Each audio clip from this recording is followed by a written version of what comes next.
금년에도 먼저 설 명절을 허락하신 하나님께 감사를 드리고 사랑하는 가족들과 행복한 시간을 갖게 하신 하나님께 감사를 드립니다.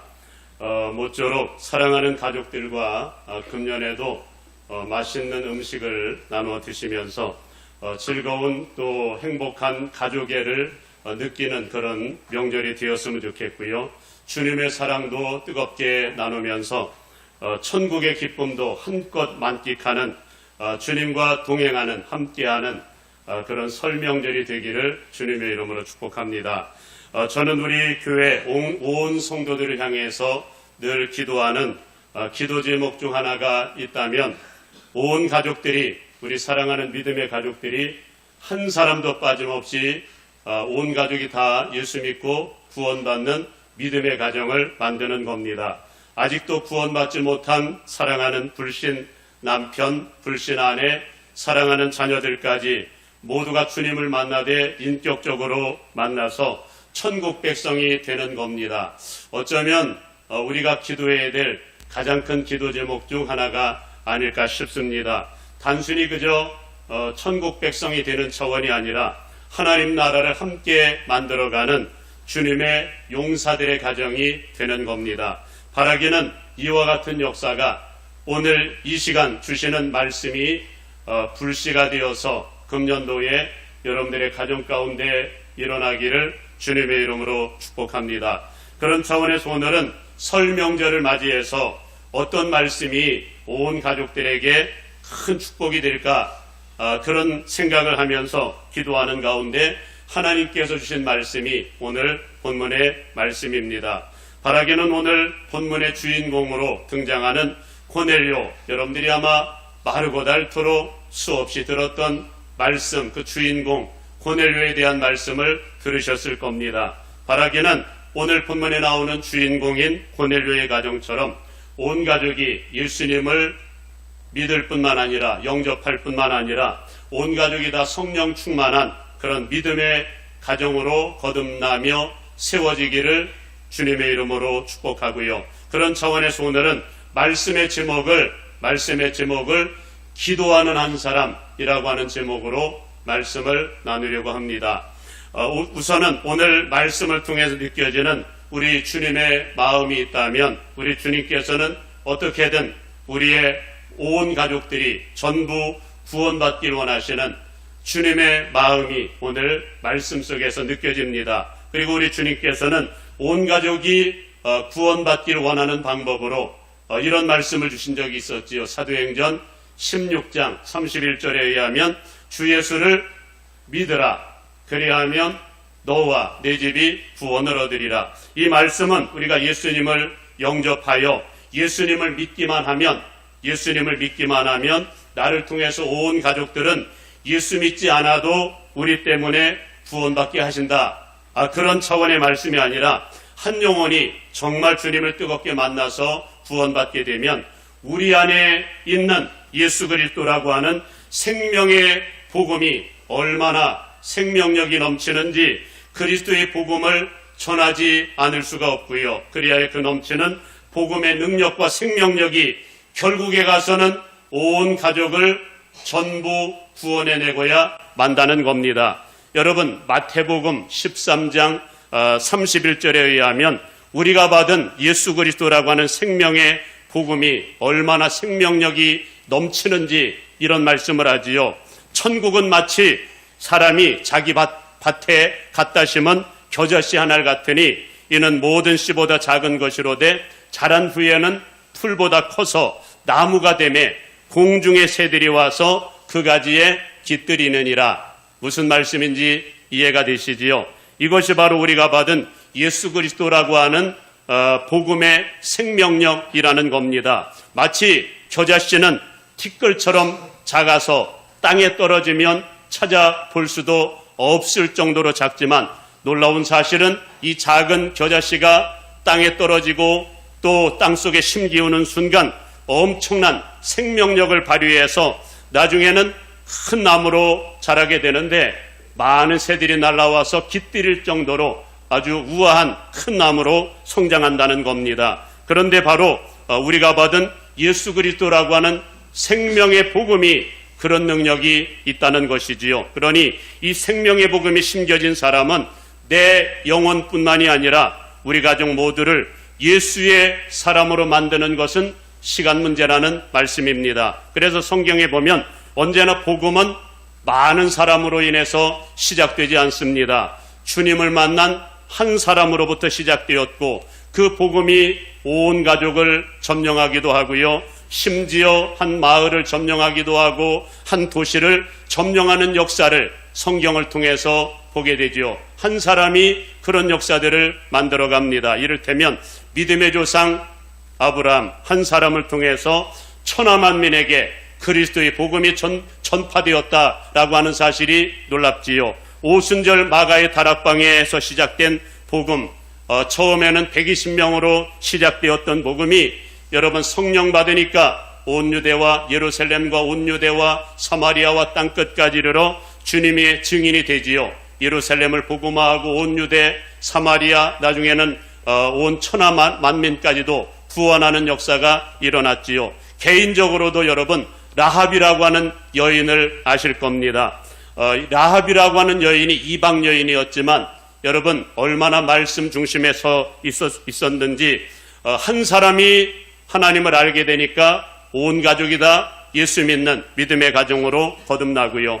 또 한 번은 바울 사도가 빌립보라고 하는 지역에 들어가서 선교할 때 루디아라고 하는 한 여인이 복음을 듣습니다. 그 결과 온 가족이 구원을 자동적으로 받게 되는 역사가 일어나고요. 또 빌립보 감옥에 갇혔을 때는 한 간수가 예수님을 만나게 되고 복음을 듣게 되었을 때 여러분 온 가족에게 복음이 증거되어져서 전부가 구원받는 역사가 일어나지요. 한마디로 가족 가운데 한 사람만 주님을 뜨겁게 만나면 온 가족이 예수 믿는 것은 시간 문제다. 자동적으로 따라오는 결과물이다. 이런 말씀입니다. 그러나 사실 우리가 사는 신앙생활의 현장을 보면 꼭 그렇지만은 않은 것 같습니다. 왜냐하면 우리가 섬기는 우리 대관령교회 공동체를 보더라도 부모님은 예수님을 믿는데 자녀들은 믿지 않는 가정들도 많고요. 반대로 자녀들은 믿는데 부모님은 믿지 않는 가정들도 있고요. 남편은 예수를 믿는데 아내는 믿지 않거나 또 아내는 믿는데 남편은 믿지 않는 가정들도 많이 있기 때문입니다. 그렇다면 무엇이 문제일까요? 주 예수를 믿으라. 그리하면 너와 내 집이 구원을 얻으리라. 이런 말씀을 하셨는데 주님의 약속의 말씀이 잘못된 것일까요? 우리가 받은 예수 그리스도의 복음의 능력 안에 아무런 능력이 없다는 것일까요? 그것은 아니겠지요. 그렇다면 이유가 뭘까요? 우선적으로 생각해 볼 것은 과연 우리 안에 복음이 있는가? 우리 안에 예수님이 계신가? 예수님이 내 안에서 왕노릇 하시는가? 이거를 가장 먼저 우리가 묵상해 보아야 되지 않을까 싶습니다. 우리가 지난주에도 나누었습니다마는 예수님을 중심으로 영접한 사람들은 반드시 예수 그리스도의 왕되심 앞에 굴복하여 그분의 통치를 받게 된다고 말씀을 하셨는데 지금 과연 나는 주님과 동행하고 오늘 찬양도 그런 찬양을 했는데 그리스도인은 주님과 동행하거든요. 주님과 동행을 하면서 주님의 통치를 받는지를 한번 생각을 해보아야 하고요. 또 진짜 천국을 발견한 사람은 어떻게 한다고 말씀을 할까요? 마태복음 13장에 의하면 자기가 가진 모든 것을 다 팔아서라도 천국을 산다 이런 말씀도 하시고요. 우리가 장차 들어갈 천국이 주님과 맺은 언약의 말씀을 따라 사는 자들이 들어가는 곳, 이 땅에서 주님의 통치를 받는 사람들이 들어가는 곳, 그것이 천국이기에 진짜 천국을 발견한 사람들 속에는 천국을 얻기 위한 거룩한 몸부림이 일어나거든요. 두렵고 떨림으로 주님이 명하신 말씀을 따라서 천국을 얻기 위해 영적 싸움을 싸우기도 하면서 달려간다는 말씀이지요. 그런 차원에서 하나님은 고린도후서 13장 5절의 말씀을 통해서 우리의 신앙을 점검해 보기를 원하시는 말씀을 주셨습니다. 너희가 믿음 안에 있는가? 너희 자신을 시험하고 너희 자신을 확증하라. 예수 그리스도께서 너희 안에 계신 줄을 알지 못하느냐? 그렇지 않으면 너희는 버리운 자니라. 진짜 주님을 만난 사람은 우리 안에 주님이 계신 게 느껴지거든요. 그러니 여러분 평소에 거룩한 주일 예배드리고 일주일 담 쌓고 지내나요? 그럴 수가 없잖아요. 주님이 내 안에 계신 사람은 늘 기도할 수밖에 없는 것 같고요. 길 갈 때든지 집에 있을 때든지 늘 말씀을 늘 묵상하기도 하고 선포하기도 하고 저는 그렇게 살아가는데 아마 여러분들도 그렇게 살고 계시리라 믿습니다. 여러분 내 안에 계신 주님이 일주일 내내 내 안에 왕노릇하는 것을 느낀다는 겁니다. 그리고 또 한 가지 알려주시기를 원하시는 영적인 비밀은 영혼 구원의 문제는 영적인 문제이다 보니까 그 가정에 반드시 기도하는 사람이 있을 때 온 가족들이 구원받는 역사가 일어난다라고 하는 겁니다. 이 말씀을 역으로 적용을 하면 어찌 그 가정 가운데 아직도 구원받지 못한 가정들이 존재하느냐. 물론 다른 이유도 있을 수 있겠지만 그 가정 가운데 기도하는 사람이 없기 때문이라는 겁니다. 여러분 한 영혼이 구원받고 천국 백성이 되는 것은 누구의 주권 아래 달려 있을까요? 아주 철저히 우리 주님 예수님의 주권 안에 달려 있거든요. 예수님께서는 누가복음 10장 22절에서 말씀을 하셨습니다. 내 아버지께서 모든 것을 내게 주셨으니 아버지 외에는 아들을 아는 자가 없고 아들과 또 아들의 소원대로 계시를 받는 자 외에는 아버지가 누구인지 아는 자가 없느니라. 영혼 구원이 아주 철저히 누구의 손에? 예수 그리스도의 손에 달려있다는 말씀입니다. 예수님께서 구원하시기 위해서 영적인 세계의 문을 열어주시면 구원을 받는 것이고 영적인 세계의 문을 닫아버리시면 구원을 받지 못한다는 말씀이지요. 그리고 우리가 지난주에도 출애굽기 10장의 말씀을 통해서 나누었습니다마는 한 영혼이 구원받는 여부는 우리의 의지의 문제가 아니라 그랬지요. 우리 사랑하는 가족들, 잃어버린 영혼들 구원하는 문제, 전도하는 문제는 우리의 의지의 문제가 아니라 영혼의 문제라는 사실을 여러분들은 충분히 들으셨을 겁니다. 마귀는 절대로 지금 자기 수하에 있는 자기의 자녀들, 마귀의 자녀들을 결코 호락호락하게 우리에게 내어주지 않습니다. 출애굽기 10장에 보면은 모세가 바로에게 억류되어 있는 자기 백성들을 되찾아오는 과정 속에서 어떤 일을 하는지 아십니까?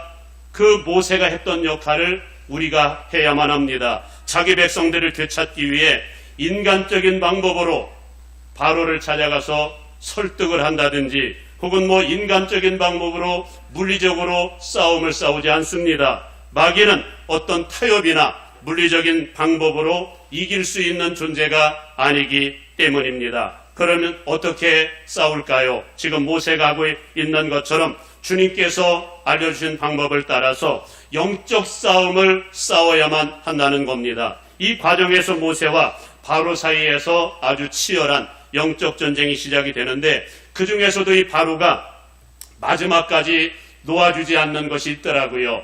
무엇을 강력하게 붙들고 안 놓아줄까요?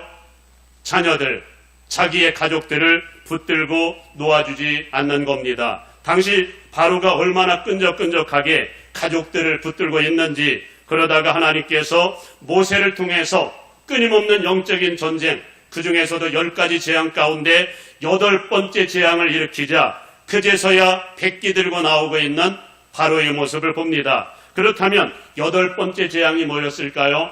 메뚜기 재앙이었었거든요. 저는 이 메뚜기를 일컬어 총소부라고 표현하고 싶습니다.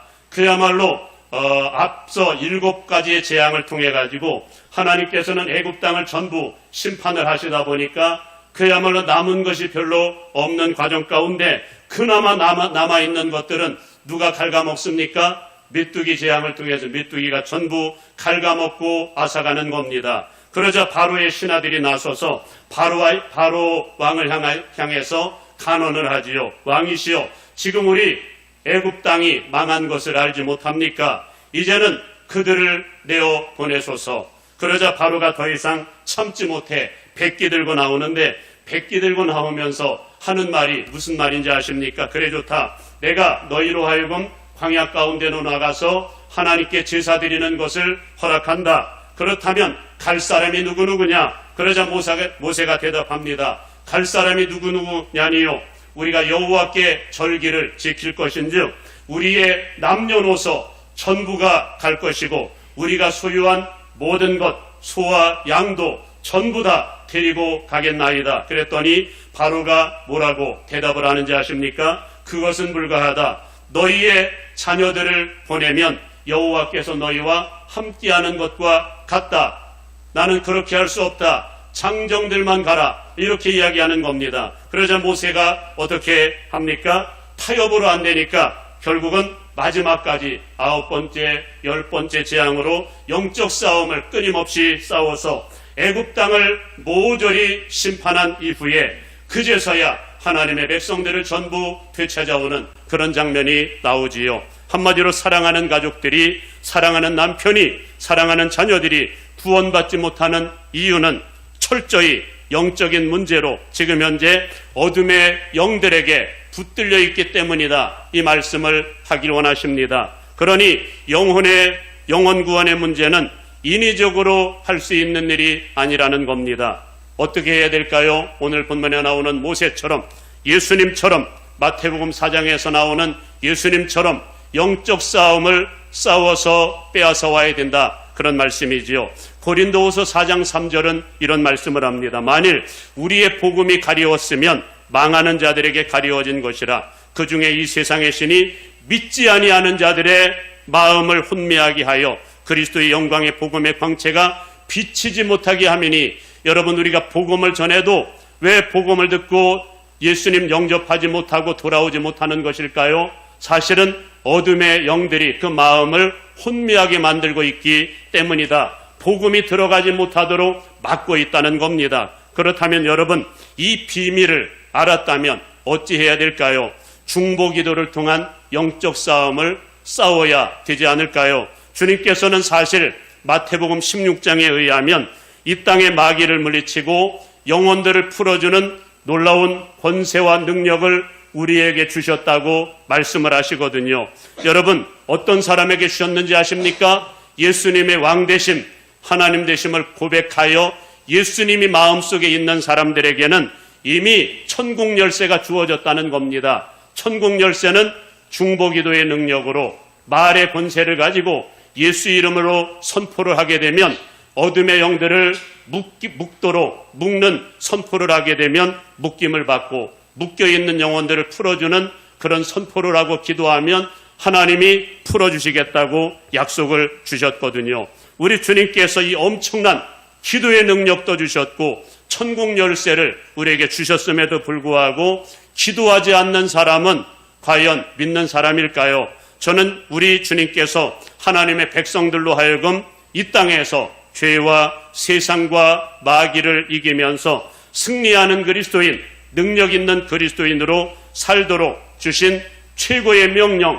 약속의 말씀이 있다면 첫째가 오늘 성가대가 우리 찬양단원들이 찬양했던 것처럼 여러분 주님과 동행하는 삶이라고 믿습니다. 말씀을 통해서 주님과 동행하는 것이고 둘째가 성령 따라 살아가는 삶이라고 믿습니다. 왜냐하면 이 약속 안에 들어있지 않은 약속이 없을 정도로 전부 담겨져 있거든요. 요한복음 15장의 말씀을 묵상하면 주님과 동행하는 곳에 전부가 담겨져 있고요. 또 말씀이 말씀되도록 하기 위하여 우리 주님이 이 땅에 오시면서 또 한 가지 약속하신 것이 있습니다. 그게 뭘까요? 성령님이십니다. 그래서 우리 주님의 가장 큰 관심, 마지막 명령의 말씀은 성령님이시거든요. 이유가 뭘까요? 성령으로 아니하고는 예수 그리스도를 주시라, 하나님이라 고백할 수 없고 그 명령을 따라 살 수가 없다는 겁니다. 그리고 성령은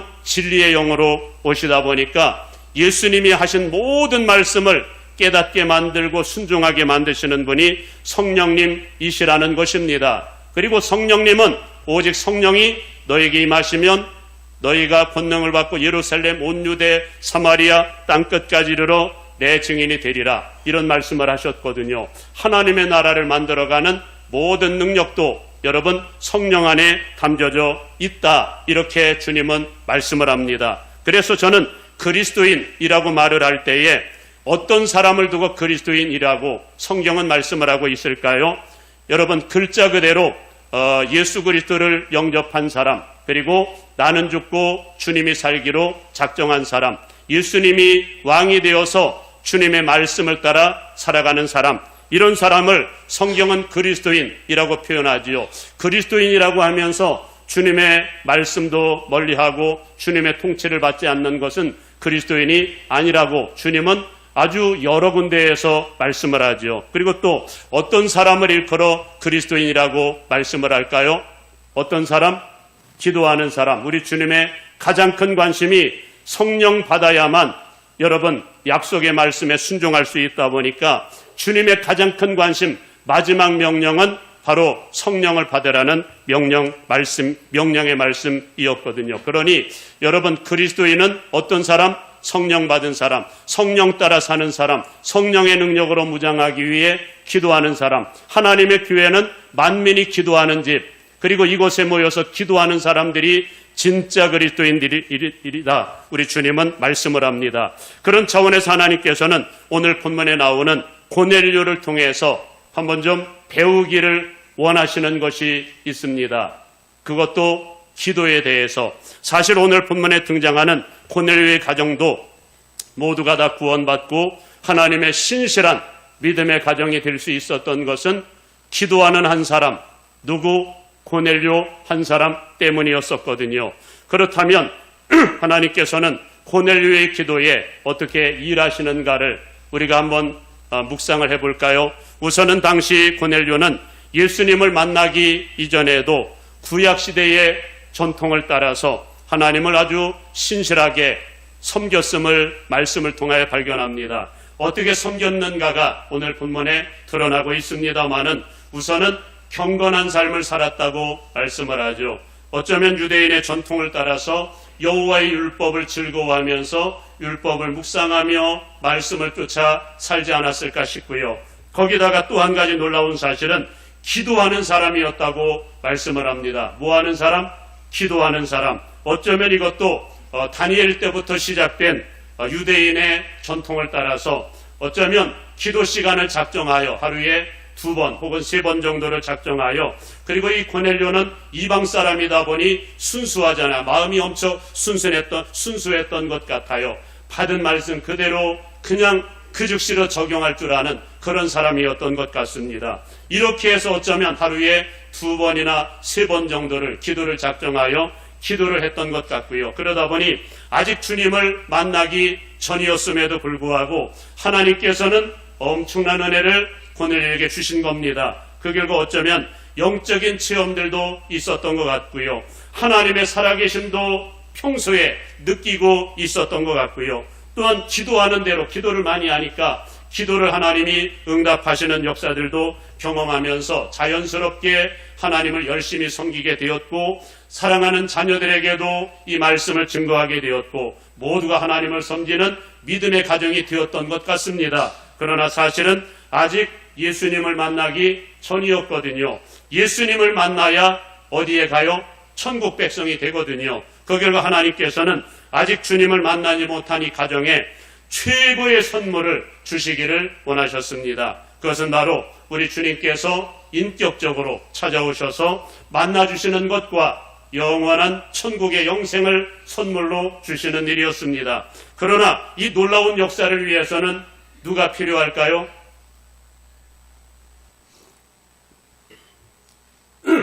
이 놀라운 역사를 위해서는 누가 필요하죠? 복음을 전할 주님의 심부름꾼이 필요할 것 아닙니까? 그리고 성령도 받아야 하잖아요. 그런 차원에서 얼마나 하나님 앞에 올라와 뜨겁게 기도를 하는지 하나님께서는 먼저는 고넬료의 기도에 큰 감동을 받으신 것 같습니다. 그 결과 하나님께서는 고넬료에게 먼저 특별 은혜를 베풀어 주신 겁니다. 그게 뭘까요? 하나님께서는 막 그날도 뜨겁게 기도하는 그 시간에 하나님께서 누구를 보내셨을까요? 천사를 보내신 겁니다. 천사를 보내시더니 엄청난 말씀을 하시는 거예요. 우선은 이런 말씀을 하시는 겁니다. 고넬료야, 내 기도와 구제가 하늘나라에 상달되어 응답되었다. 이런 말씀을 하시고요. 연이어하시는 말씀이 내가 너에게 큰 은혜를 베풀려고 하는데 너는 욥바라고 하는 곳에 가면은 베드로라고 하는 사람이 있는데 청에 와서 말씀을 들으라. 이런 음성을 들려주시는 겁니다. 하나님께서는 기도하는 사람들에게는 때로는 이런 특별한 방법으로 역사하시기도 하시는 것 같습니다. 지금도 말이지요. 바라기는 금년도에는 어떤 모양으로든 주님께서 저와 여러분들에게 찾아오시는 은혜가 있었으면 좋겠고요. 그동안 올려드렸던 그 기도가 하나님께서 응답되었노라, 응답을 선언하시면서 찾아오시는 은혜가 있기를 주님의 이름으로 축복합니다. 그렇다면 하나님께서는 기도하는 고넬료의 기도에 그 다음에는 또 어떻게 역사하는가를 볼까요? 끊임없이 지금 고넬료는 기도를 하고 있습니다. 기도하는 사람은 하나님이 끊임없이 역사를 하시는데 이번에는 그 위대한 믿음의 거장 베드로를 찾아가셔서 누구 때문에 지금 베드로를 찾아가시고 계신 겁니까? 고넬료 때문에. 고넬료의 기도가 능력이 있고 또 날마다 기도하는 거 부르짖는 기도가 있다 보니까 이번에는 하나님이 베드로를 찾아가셔서 거룩한 환상과 함께 메시지를 전해주시는 겁니다. 그래야 결국은 베드로가 고넬료가 보냈던 종들과 함께 와서 고넬료의 가정에서 복음을 증거하는데 어쩌면 고넬료보다도 베드로가 가장 놀라지 않았을까 싶습니다. 그것은 베드로는 그저 예수님의 명령에 순종해서 예수 그리스도의 복음만을 증거했을 뿐이었는데 놀라운 사실은 이방인인데도 불구하고 성령께서 얼마나 강력하게 임재를 하시는지 고넬료의 모든 가족들이 다 예수님을 구주로 주인으로 영접하여 결신할 뿐만이 아니라 모두가 다 성령 세례를 받아가지고 방언을 하는 역사가 일어났다고 말씀합니다. 성령 사역자들로 영적 체험 가득한 예수의 사람들로 거듭나게 된 것이지요. 이런 사람들은 때려 죽어도 절대로 예수님 떠나지 않지요. 주님을 뜨겁게 만난 사람들이기 때문입니다. 사랑하는 여러분, 이토록 한 사람의 기도가 그만큼 위대하다는 겁니다. 특히 우리가 끊임없이 기도를 하게 되면 하나님께서는 한 가정을 구원하는 차원이 아니라 온 가족들 전부를 성령 세례와 함께 흔들림 없는 천국 백성들로 성령 사역자들로 하나님이 쓰시는 용사들로까지 거듭나게 만드시겠다는 말씀입니다. 여러분, 마귀도 끈적끈적하여 자기 백성들을 놓아주지 않지만 그러나 끈적끈적하게 기도하는 사람을 당할 자가 없다는 겁니다. 어떤 사람을? 끈적끈적하게 기도하는 사람을 당할 자가 없습니다. 때가 되면 여러분의 기도에 어둠의 영들은 백기 들고 철수하게 될 것이고요. 여러분의 기도는 여러분들의 자녀들이 이어받아 그 기도의 영성으로 하나님의 나라를 만들어갈 것이기 때문입니다. 저희 가정 역시 믿음의 가정이 된 것은 사실은 저희 어머니의 기도 때문임을 여러분들에게 아주 담대하게 말씀을 드릴 수 있을 것 같습니다. 저희 어머니는 공부를 많이 못하셨습니다. 그야말로 일자무식한 그런 어머니셨지만 그러나 지금도 제가 따라갈 수 없을 정도의 놀라운 강점이 있으셨는데 그것은 기도를 많이 하셨거든요. 새벽 기도를 한 번도 빠지는 일이 없을 정도로 그만큼 새벽 기도의 용사로 평생을 그렇게 살아오셨거든요. 그리고 새벽 기도가 끝나면 집에 오시면 늘상 하시던 일이 있으셨습니다. 그것은 자녀들의 머리에 손을 얹고 기도를 하는데 형제들이라고 많지도 않습니다. 위에 형이 하나 있고 저 둘이 있는데 꼭 돌아오면은 손을 얹고 안수하면서 기도를 해주시는 일이었습니다. 그러면 잠을 자다가 어머니의 기도 소리를 들으면서 순간 제가 잠을 깨어나게 되는데 보통 잠을 자다가 깨면은 기분이 좋습니까? 안 좋습니까? 기분 나쁘죠. 누가 잠자는 거 깨우면 기분 나쁘지만 새벽 시간에 조용히 오셔서 안수하면 문득 그때 잠에서 깨어나게 되는데 어머니의 기도 소리가 여간 은혜스럽고 여간 좋지가 않는 무엇인가 성령이 느껴지는 그런 것을 느꼈습니다. 기도하는 사람이 기도하는 사람을 만든다는 겁니다. 기도의 어머니 하면은 생각나는 사람이 있지요. 누가 생각나지요? 한나, 사무엘의 어머니 한나가 기억이 될 겁니다. 여러분, 그렇게 뜨겁게 기도하는 한 여인이 기도의 사람 사무엘을 만들고요, 한 세대를 이끌어가는 위대한 지도자를 만들었거든요.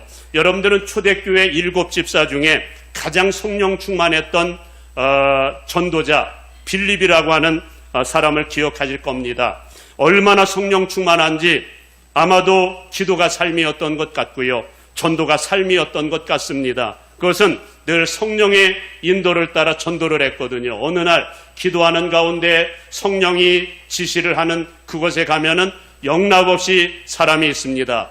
복음을 전하면 영락없이 돌아오는 겁니다. 여러분, 얼마나 기도를 많이 했고 얼마나 전도를 많이 했는가가 느껴지지요. 그 결과 이 영성을 누가 물려받는지 아십니까? 사도행전 21장에 의하면 빌립에게는 4명의 딸이 있었거든요. 몇 명의 딸? 4명의 딸이 있었는데 놀라운 사실은 모두가 다 성령 충만하여 예언하는 사람들이었다고 말씀을 합니다. 그런 차원에서 저는 여러분들이 금년에는 기도를 작정할 수 있기를 간절히 바랍니다. 우선은 여러분의 영혼을 위해서 작정하시고, 여러분 천국은 진짜 깨어있는 사람, 말씀과 기도를 통하여 영적으로 깨어있는 사람이 들어갈 것이라고 주님은 마르고 닳도록 말씀하시니 깨어있어야 되니까 기도를 작정하시길 바라고, 더 나아가서 여러분의 가정을 위해서, 사랑하는 남편, 아내, 자녀들의 구원을 위해서 한번 기도를 작정하셨으면 좋겠고요. 더 나아가서 여러분들의 가정들이 이제는 고넬료의 가정처럼 이제는 영적 체험 가득한 성령 충만한 그리스도인들이 되어야 되잖아요. 방법이 없습니다. 기도를 통해서 성령이 일하시면 그렇게 될 줄로 믿습니다. 그리고 기도라고 하는 것은 기도 속에 들어가지 못한 사람들에게는 부담으로 작용을 하지만, 기도하라고 하면은 굉장히 좀 부담스럽게 느끼는 분들이 계십니다만은, 여러분 기도 속에 한번 흠뻑 빠지면 기도하는 시간이 정말 여러분의 인생 속에 최고로 행복한 시간이 될 줄로 믿습니다. 그런 차원에서 금년도에는 성령이 여러분 안에 임재하셔서 기도하는 시간이 최고로 행복하기를 주님의 이름으로 축복합니다. 그러기 위해서는 이제는 기도하는 습관도 좀 바꿔야 될 것 같아요. 교회에 올라오면 습관적으로 앉아있다 돌아가지 마시고, 그리고 또 기도하는 시간에 꾹 다물고 있다가 그저 묵상으로 기도하다 돌아가지 마시고, 기도는 반드시 부르짖어 기도할 수 있기를 간절히 바랍니다. 그리고 부르짖어 기도하다 보면 성령께서 임재하시는 포인트가 있음을 느끼게 됩니다. 그때까지 기도해야만 합니다. 무엇을 예로 들면 이해하기 쉬울까요? 여러분, 술을 마셔보셨나요? 평소에 많이 드시나요? 술을 마셔본 분들이 그런 이야기를 하지요. 처음에는 사람이 술을 많이 먹다 보면 사람이 술을 마시지만, 그 다음에는 술을 먹고, 그 다음에는 술이 사람을 먹는다. 여러분, 여기까지 경험을 해보신 분이 계실지 모르겠습니다만은, 그런데 기도도 동일한 것 같아요. 성령의 역사도 동일한 것 같아요. 처음에는 내 의지로 기도합니다. 내 안에 있는 기도 제목들을 하나님 앞에 올려드리면서 막 부르짖어 기도합니다. 자기의 노력이 처음에는 필요합니다. 이렇게 그런데 일정 시간 기도하다 보면 어느 시점에 이르러서는 내 생각이 완전히 장악당하여서 누군가 대신 기도하는 것을 느끼게 되는 시점이 이르게 됩니다. 성령께서 임하신 겁니다. 그러면 그때부터는 기도하는 시간이 하나도 힘들지가 않습니다. 나는 그저 입만 벌리고 있을 뿐인데 성령께서 막 대신 간구하는 게 느껴집니다. 어떤 때는 방언으로 기도하게도 만들고요, 어떤 때는 마음으로 하나님 앞에 기도하게 만드시는데, 중요한 건 성령께서 임재하시는 포인트가 있다는 겁니다. 그때까지 기도해야만 합니다. 어떻게? 부르짖으면서 하나님 앞에 기도해야만 합니다. 그리고 바라기는 금년도에는 성령께서 여러분들을 완전히 장악하심으로 인해서 기도하는 시간이 여러분들에게 최고로 행복한 시간이 되기를 간절히 바랍니다. 그래야 여러분들의 가정 가운데는 금년도에 한 가정도 빠짐없이 모든 가정들이 고넬료의 가정처럼 전부가 다 구원받는 그런 역사가 일어났으면 좋겠고요. 여러분들의 살아있는 영성이 여러분들에게 자녀들에게도 전수되어져서 여러분들의 대대로 막 고넬료의 가정처럼 그리고 필립의 가정처럼 모두가 다 성령 충만하여 자녀의 자녀들이 모두가 용사가 되고 일꾼이 되고 성령 사역자가 되어서 하나님 나라의 주역들로 여러분들의 후손들이 그렇게 쓰임받는 은혜가 있기를 주님의 이름으로 축원합니다.